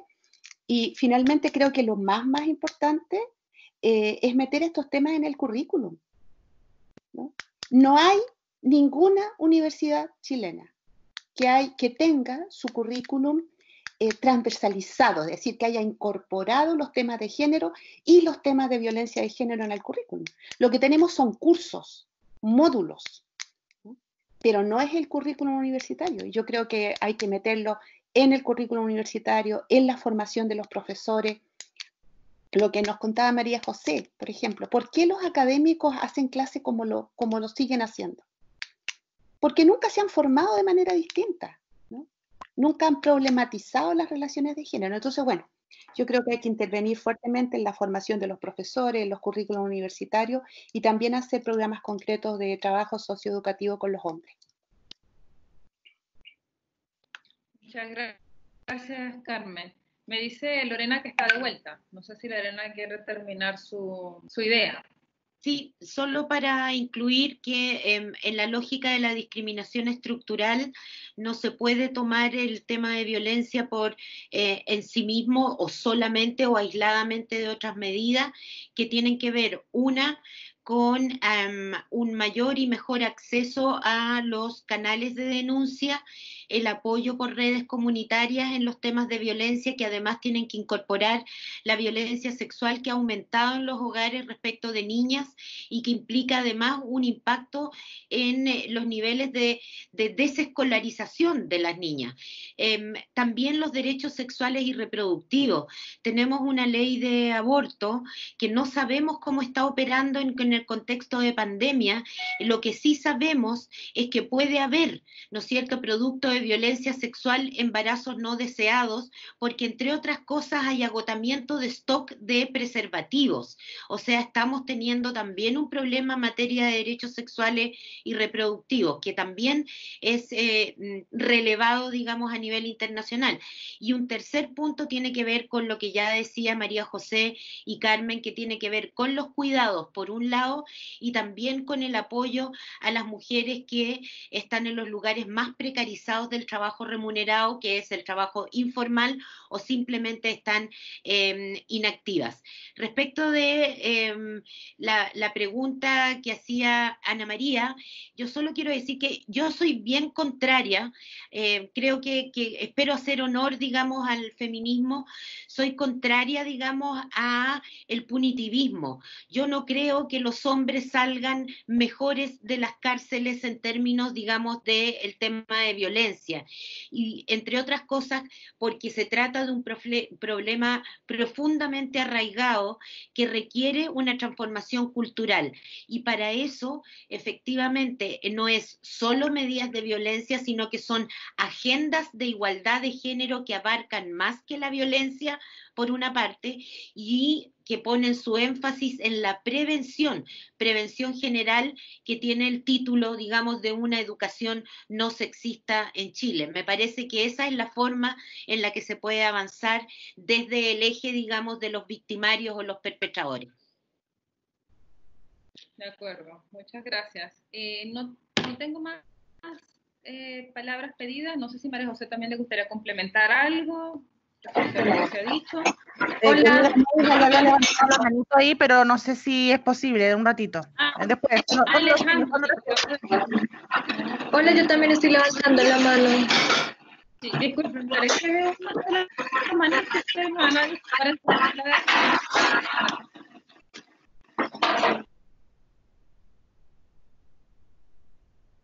Silenciar, y entonces María José, discúlpame, efectivamente estoy buscando acá y estoy viendo que está Alejandra, disculpa, es que somos muchas. Esto es bueno que esto le pase a una, ¿no? Que como hay tantas personas no lo veía, ¿no? Así que un buen problema. Y luego está David Nicolás, y tengo también, tendría esas dos, Alejandra, David. Entonces yo diría, no sé, María José, si tú quieres complementar lo que ya se señaló, y luego viene Alejandra y David, para ir cerrando. No es necesario, mejor las palabras, sí. Vale, gracias. Entonces, Alejandra, por favor. Bien, muchas gracias. Yo valoro enormemente el aporte de nuestras panelistas. Tomé muchas notas al respecto, pero por ejemplo en el caso de Lorena, cuando coloca, ¿verdad?, este tema de cómo esta desigualdad estructural, ¿verdad?, finalmente es uno de los principales elementos que incita a que existe, que se mantenga esta violencia. En el caso de Carmen, esto que mencionó del aislamiento, puntualmente en tiempos actuales, que donde al no contar con estas redes, ¿no?, de apoyo, efectivamente también facilita y provoca de mayor manera la violencia, ¿no? Y el tema de María José, que lo encontré también un desafío enorme para lo que tiene que ver a nivel de las universidades, como también en nuestras cotidianidades, ¿no? También se refleja este tema de la violencia, ¿no?, en nuestros roles, en lo que hacemos. Y de hecho, ahora último con Carmen, cuando dijo que realmente ninguna universidad tiene un currículum realmente concreto en trabajar este tema de enfoque de género, y no tan solo con cursos quizás aislados, sino tener este foco puntual realmente en tema de género, yo creo que es un gran desafío para todos nosotros. Y en ese punto, como responsable de la carrera de publicidad, yo quisiera poner acá una pregunta, no sé quién la podría contestar, pero ¿cómo han visto el rol de los medios de comunicación concretamente con el tema de violencia de género en tiempos de pandemia? Porque sabemos que los medios, la publicidad ha sido fuertemente interpelado en tiempos, digamos, de crisis, lo que ha pasado desde el estallido social hasta la fecha, pero concretamente en el tiempo de COVID, ¿cómo han abordado, creen ustedes, el tema de violencia de género a nivel de los medios de comunicación? Eso me gustaría saber. Gracias.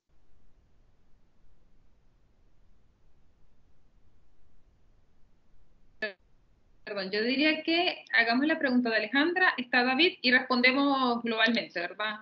Entonces ahora está David y luego está Laura. David, por favor.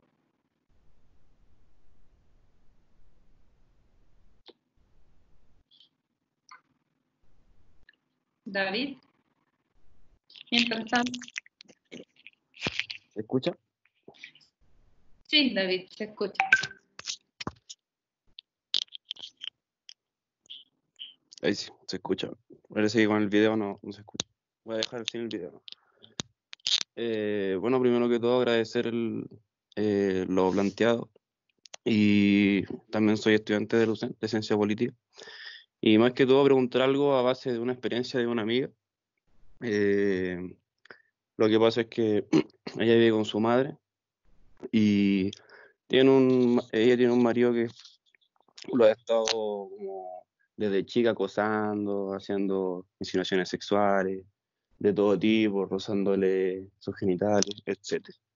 Entonces dice que ya como está más grande, o sea, como personalidad, ya este tipo dejó de hacer eso.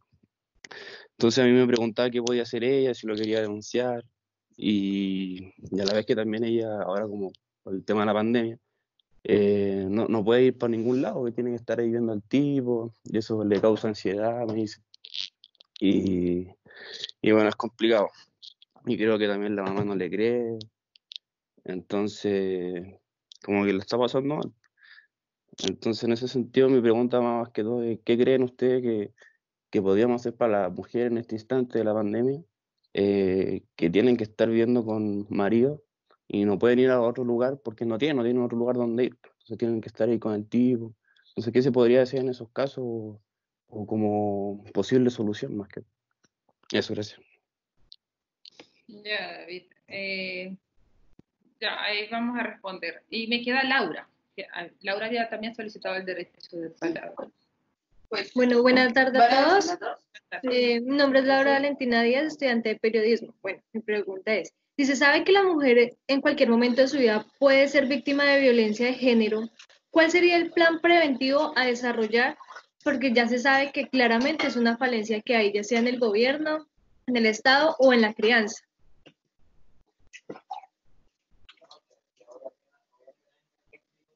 Gracias, Laura. Entonces, invitaría a que nuestros panelistas puedan responder las preguntas. Yo diría, no sé, María José, si tú quieres comenzar haciendo... Bueno, la verdad es que tal como mencionaban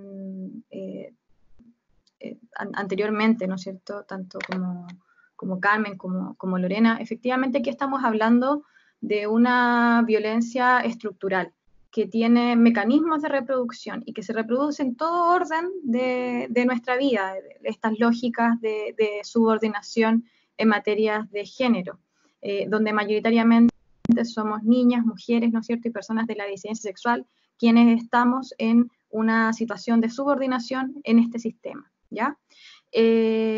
Por lo tanto, en este contexto, los medios de comunicación también operan como un lugar de reproducción de estas violencias y de estos sentidos que genera, ¿no es cierto?, un sistema sexogénero donde se produce esta subordinación.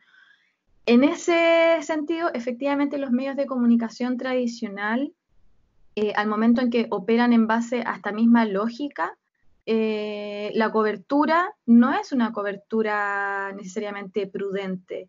Primero ponen a personas, ¿no es verdad?, a hablar sobre temáticas de violencia de género, donde pareciera ser que esto es opinología, y no es o conocimiento, ¿no es cierto?, o un tipo de una disciplina incluso, lo cual sigue alimentando este sistema y esta forma.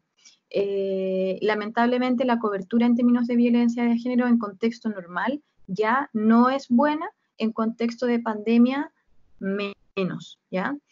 Por lo tanto, ahí hay una gran deuda.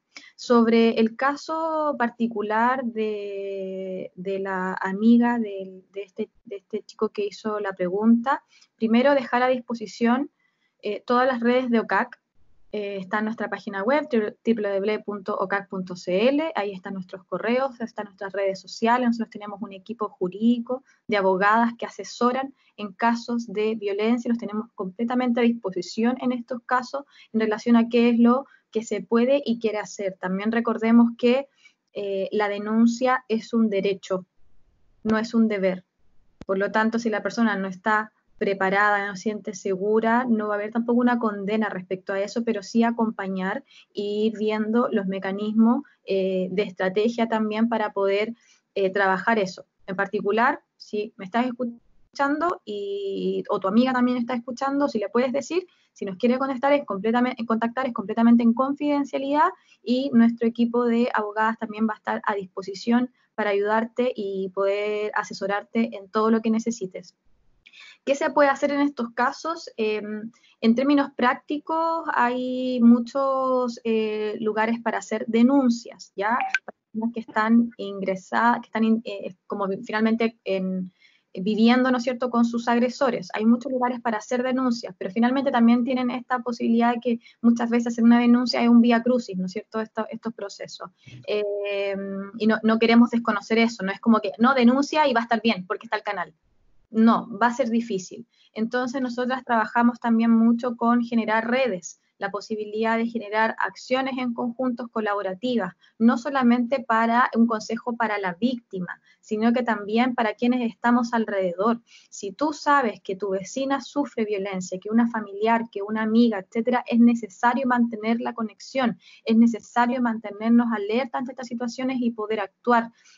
No le dejemos estas acciones a quien está siendo víctima de una violencia, sino que también tenemos que actuar nosotras y nosotros en parte contexto y testigo. Lamentablemente, la forma, ¿no es cierto?, en que opera nuestro sistema no da abasto no solamente por la cantidad, ¿no es cierto?, de recursos que se tengan, sino que también hay un lineamiento bastante sexista en muchos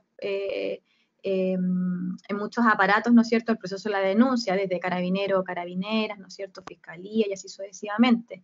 Sin embargo, también hay muchas organizaciones de la sociedad civil que nos comprometemos a acompañar también en todo ese proceso y poder estar ahí con quienes lo quieran, con quienes lo soliciten. Lamentablemente tenemos que actuar en base a esa demanda y no necesariamente, ¿no es cierto?, poder llegar antes. Entonces, ahí tenemos también una posibilidad de acción.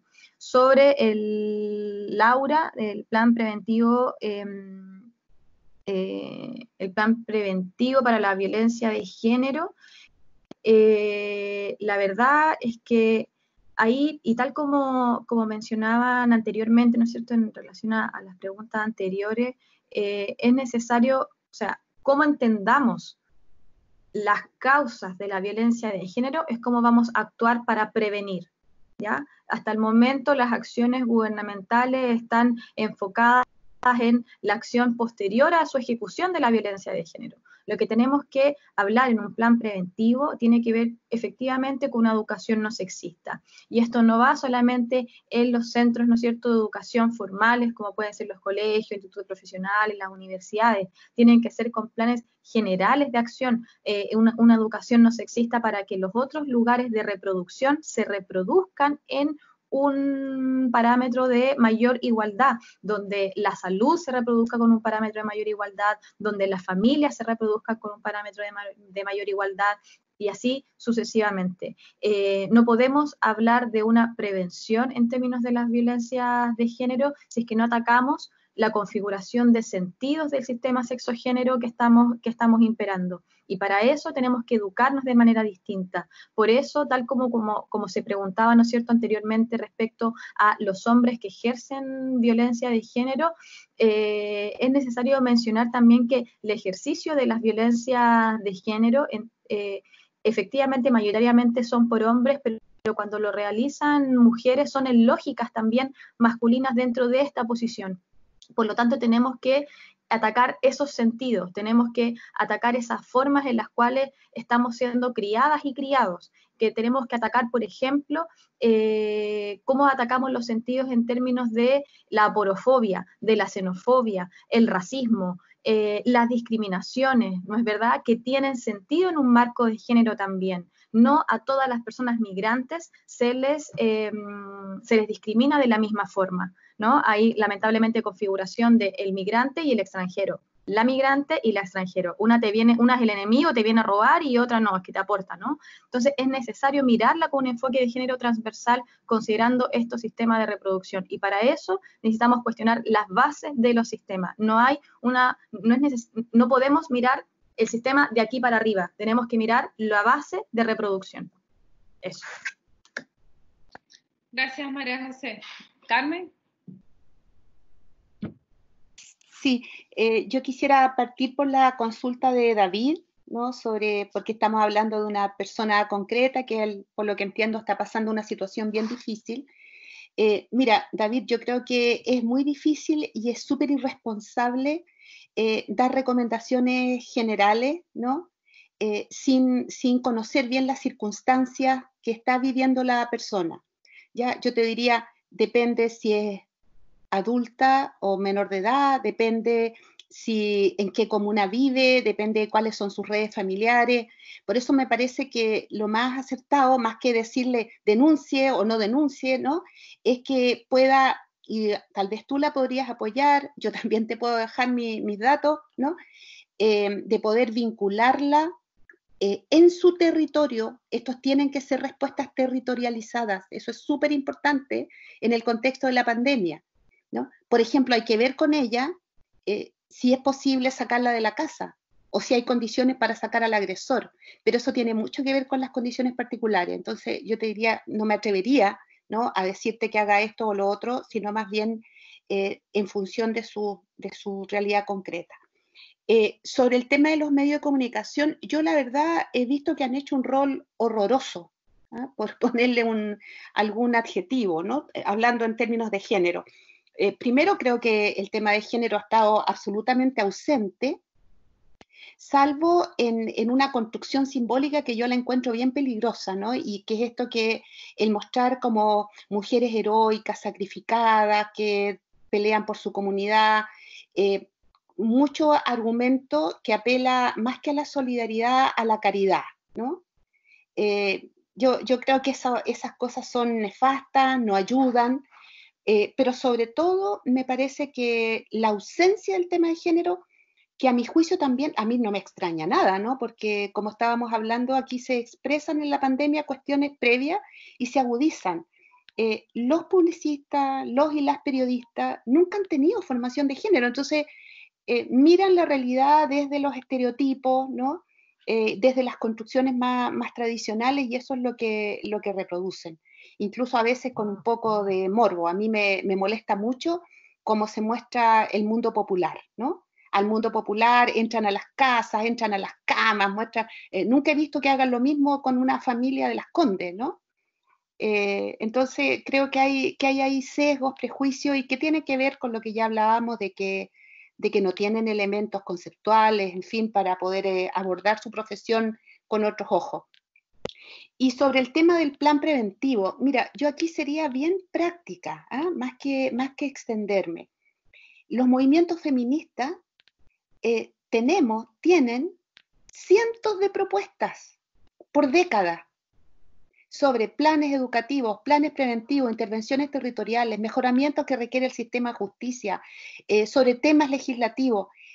Yo más bien más que inventar la rueda, ¿no?, invitaría a que miremos nuestras propias propuestas y las reactivemos, ¿no?, porque ahí hay mucho que ya está dicho por las propias mujeres. Otra cosa es que no haya sido suficientemente escuchado, pero creo que sobre eso hay mucho. Eso. De acuerdo. Lorena también había salido, pero ya entró. Les quiero comentar algo acá. Tengo que hace como unos minutos estaban comenzando a pedir derecho de palabra. No obstante, yo les quiero pedir pues excusa a las personas que están en el derecho de palabra. les quisiera decir que por la hora, ¿no? Que son las 12 y la verdad es que pensamos que la idea es que esto durara 2 horas en relación a que estamos en la hora de almuerzo, que algunas personas también han manifestado que se deben retirar. Mi correo es ncolmenares.m@ucentral.cl. Yo creo que si ustedes me envían las preguntas, yo puedo también gestionar con las personas que estuvieron a algún nivel como de retroalimentación y responderles, ¿no es cierto? Porque creo que si lo abrimos ahora podemos extendernos muchísimo en el tiempo. De todas maneras, estos son los problemas que uno quiere tener, ¿no? Cuando hace un conversatorio, que somos tantos y el tema es tan interesante que se extienda, ¿no? Y yo un poco en esta responsabilidad que me tocó de un poco de cerrar, bueno, agradecer nuevamente a Carmen Andrade, directora de Igualdad de Género en la Universidad de Chile, a Lorena Fríes, que también directora de nuestro Magisterio de Derechos Humanos y parte de la Corporación Humana, a María José Guerrero, parte del Observatorio contra el Acoso Callejero, un gran tema, ¿no es cierto? Hemos seguido ese trabajo, lo dije al inicio. Quisiéramos también agradecer la colaboración fundamental como organizadora.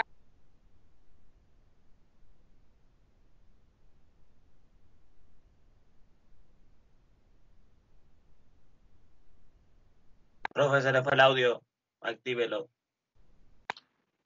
Ya, se me fue, no, alguien me silenció, pero bueno, esas son las cosas tecnológicas. Entonces, no sé en qué parte quedé, pero estaba agradeciendo, no lo voy a repetir, a todas las panelistas. Este es el primero de algunos conversatorios. Esto no es algo nuevo, la verdad es que lo hemos estado haciendo cuando estamos en este formato presencial y siempre con Ana María, por ejemplo, y con Alejandra, que hemos trabajado en estos espacios, con la profesora Liani que está, hemos visto una gran convocatoria en esto. Esto es un tema estructural que hemos tratado de instalar en la universidad, muy buena acogida, pero creemos que todavía siendo bastante autocríticas hay que avanzar muchísimo. Las panelistas que tenemos, a modo como de resumen, yo al menos me quedé y registré algunas ideas fuerzas nomás que voy a leer. Una, lo que decía un poco Lorena, los derechos de las mujeres son derechos humanos. O sea, el debate de los derechos de las mujeres es un debate de los derechos fundamentales en los que tenemos que avanzar como sociedad. La violencia y la violencia de género es una expresión estructural de las desigualdades. Creo que eso también lo señaló Carmen. Yo creo que hay que insistir en eso porque muy bien también lo señaló María José Guerrero cuando hablaba de la atención del modelo de Estado y de democracia, donde efectivamente las mujeres estamos viendo que no tenemos una musculatura institucional, un marco regulatorio, una capacidad de Estado que nos garantice una cierta protección en función de no ser violentadas en ninguno de los tipos de violencia que Lorena también habló, la violencia física, la violencia en nuestra autonomía económica, nuestra violencia en los procesos de toma de decisiones, etc. Carmen hace una pregunta que me pareció también muy significativa. Creo que reflexionemos sobre esto y después con los estudiantes seguramente y con nuestros estudiantes en el aula, en esta aula la vamos a trabajar. El cambio de foco, ¿no es cierto? Nuevamente las políticas públicas que ponen el foco en que las mujeres denuncien, ¿cierto? Y un cambio de foco en que el Estado debe proteger, entonces esta pregunta en que el Estado va hacia las mujeres o las mujeres tenemos que venir hacia el Estado. Y si el cambio de foco es que el Estado debe proteger y debe ir hacia las mujeres con esta visión de derechos humanos, tenemos que pensar las políticas públicas con esa. También muy interesante, yo creo que María José también puso algunos temas que dan para un segundo conversatorio sobre el cuerpo, los cuerpos, e introdujo otras variables, ¿no? Las mujeres, cuando cruzamos, por cierto, el tema del género, las mujeres con las clases sociales, con los territorios, con el tema de la migración, nos damos cuenta cómo hay una visión de interseccionalidad que va cruzando, ¿no es cierto? Y por eso la relevancia que nos mostraba Carmen desde la experiencia de la Universidad de Chile, de asumir el tema de la perspectiva de género desde una visión transversal. O sea, no es simplemente hablar de los y las, que ya es importante en los programas académicos, sino hablar de procesos de formación transversal para que podamos cambiar los currículums explícitos y no explícitos, ¿no es cierto?, en los procesos de aprendizaje que estamos teniendo. Hubo el tema también como cómo abordamos este tema de las nuevas masculinidades. Yo creo que la profesora Ana María se queda con ese punto, un gran desafío en el que estamos como universidad y en el que vamos a seguir reflexionando. Participaron en el conversatorio la presidenta del Centro de Estudiantes de Ciencia Política. Les comento que el Centro de Estudiantes de Ciencia Política se acaba de conformar. Hay un liderazgo de mujeres participando muy, muy positivo y además el Centro de Estudiantes puso el tema de la necesidad de abordar las medidas que se están haciendo en la Universidad Central con perspectiva de género. Así que yo no solamente les aplaudo, sino que nos sentimos muy complacidas de que nuestras estudiantes estén poniendo temas sustantivos, porque como también lo señaló Carmen en su intervención, estamos viendo desigualdades entre las académicas, ¿no es cierto?, en el trabajo académico, pero también entre las propias estudiantes, a partir también de los compromisos en roles de cuidado, lo que está pasando dentro de las casas y las familias que están afectando y que están generando barreras para que puedan también cumplir con estas complejas contextos para desarrollar los procesos. Yo les doy muchas gracias, les comento que nuestro director de escuela, el profesor Marco Moreno, me ha mandado varios mensajes, tiene problemas de conexión, pero también agradece y nos invita a que sigamos participando. Les repito, mi correo es ncolmenares.m@ucentral.cl para que por favor quienes quedaron con el derecho de palabra me puedan escribir con sus intervenciones. Yo me comprometo a gestionarlas y a responderles también a partir de la conversación con las panelistas. Muchas gracias. Tenemos 2 horas y todavía somos casi 100 personas. Así que muchas gracias y lo esperamos en el segundo ciclo de conversatorio. Gracias, Carmen. Gracias, María José. Gracias. Muchas gracias.